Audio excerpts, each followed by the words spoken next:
আমার ছোট্ট সোনা বন্ধুরা কেমন আছো বলো? নিশ্চয়ই খুব ভালো আছো। সবাইকে অনেক অনেক আদর।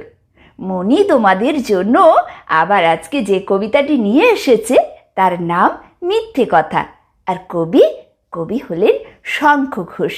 তাহলে চলো শুরু করা যাক। লোকে আমায় ভালোই বলে, দিব্যি চলন সই, দোষের মধ্যে একটু নাকে মিথ্যে কথা কই।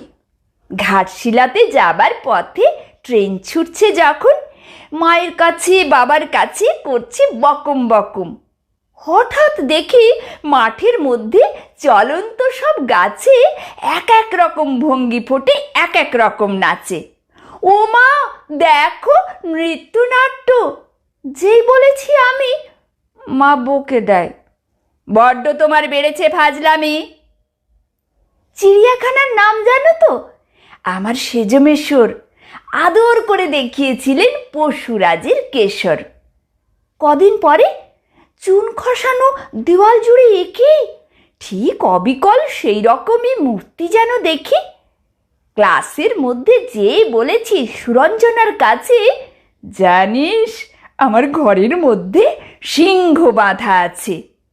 শুনতে পেয়েই দিদিমণি অমনি বলেন, শোনো, এসব কথা আবার যেন না শুনি কখনো। বলি না তাই সেসব কথা, সামলে থাকে খুব।